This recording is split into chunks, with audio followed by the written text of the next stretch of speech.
നിവിൻ പോളി ചിത്രം സർവമായ തിയേറ്ററുകളിൽ തരംഗം സൃഷ്ടിക്കുകയാണ്. ചിത്രം ഇതിനോടകം ബോക്സ് ഓഫീസിൽ നിന്നും 50 കോടിയോളം കളക്ട് ചെയ്ത് മുന്നേറുകയാണ്. ഇപ്പോൾ ചിത്രത്തിന്റെ വമ്പൻ OTT റിലീസുമായി ബന്ധപ്പെട്ടൊരു അപ്ഡേറ്റ് ആണ് ശ്രദ്ധ നൽകുന്നത്. ബോക്സ് ഓഫീസിൽ നിവിൻ പോളിയുടെ മായ, കളങ്കാവൽ, ഹൃദയപൂർവ്വം തുടങ്ങിയ വമ്പന്മാരുടെ ചിത്രങ്ങളെല്ലാം വീണു. അമ്പരപ്പിക്കുന്ന കുതിപ്പുമായി സർവമായ മുന്നിൽ നിൽക്കുകയാണ്. രണ്ടാമനായി തിളങ്ങി നിവിൻ പോളിയും. മലയാള സിനിമയെ സംബന്ധിച്ച് 2025 എന്ന് പറയുന്നത് സൂപ്പർ ഹിറ്റുകളുടെ വർഷം തന്നെയായിരുന്നു. എന്നാൽ വർഷാവസാനമായപ്പോഴാണ് സർവമായ എന്ന ചിത്രത്തിലൂടെ നിവിൻ പോളിയുടെ നിറഞ്ഞാട്ടം തിയേറ്ററുകളിലേക്ക് എത്തിയത്.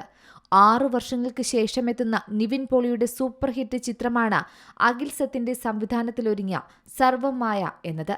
ക്രിസ്മസ് ദിനത്തിലാണ് ചിത്രം തിയേറ്ററുകളിലേക്ക് എത്തിയത്. ആദ്യ ദിനം തന്നെ 8 കോടിയോളം രൂപ ആഗോള കളക്ഷൻ ചിത്രം സ്വന്തമാക്കി.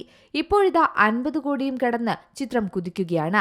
ഇതേ രീതി തുടർന്നാൽ 100 കോടി ക്ലബിലേക്കുള്ള സർവമായുടെ ദൂരം വളരെ കുറവാണെന്ന് പ്രേക്ഷകർ പറയുന്നു. അതെ, 50 കോടിയും കടന്ന് ബോക്സ് ഓഫീസിൽ നിവിൻ മാജിക് തീർത്തുകൊണ്ടിരിക്കുകയാണ് ഈ ചിത്രം.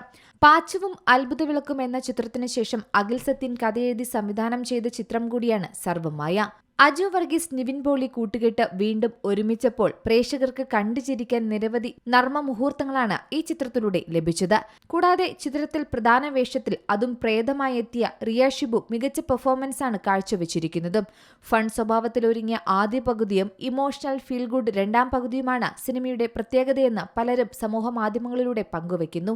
ചിത്രം ആഗോള ബോക്സ് ഓഫീസിൽ 65 കോടിയും കടന്ന് മുന്നേറുകയാണെന്നാണ് കണക്കുകൾ പറയുന്നത്. നിവിൻ പോളിയുടെ വെറും തിരിച്ചുവരവല്ല ഇത്, മറിച്ച് വൻ മടങ്ങിവരവ് തന്നെയാണെന്നും പ്രേക്ഷകർ പറയുന്നുണ്ട്. 65 കോടിയിൽ ഇന്ത്യയിൽ നിന്നുള്ള നെറ്റ് കളക്ഷൻ 29 കോടിയും ഗ്രോസ് കളക്ഷൻ 35 കോടിക്ക് മുകളിലാണ്. വിദേശ മാർക്കറ്റുകളിൽ നിന്നെല്ലാം കൂടെ കണക്ക് കൂട്ടുകയാണെങ്കിൽ 30 കോടിയും കടന്നിട്ടുണ്ട്. അതേസമയം രണ്ടാം വാരത്തിലേക്ക് എത്തിയ ചിത്രത്തിന് അമ്പരപ്പിക്കുന്ന ബുക്കിംഗ് ആണ് ലഭിക്കുന്നത്. ബുക്ക് മൈ ഷോയിൽ ഒരു ഘട്ടത്തിൽ ചിത്രം മണിക്കൂറിൽ 14,000-ന് മുകളിൽ ടിക്കറ്റുകൾ വിറ്റുപോയി. രണ്ടാം വാരത്തിൽ ഇത്രയും ടിക്കറ്റ് ഡിമാൻഡ് എന്നത് അധികം ചിത്രങ്ങൾക്ക് സാധിച്ചിട്ടില്ലാത്ത നേട്ടം കൂടിയാണ്. എന്തായാലും ചിത്രത്തിന്റെ OTT റിലീസുമായി ബന്ധപ്പെട്ട അപ്ഡേറ്റും ശ്രദ്ധ നേടുന്നുണ്ട്.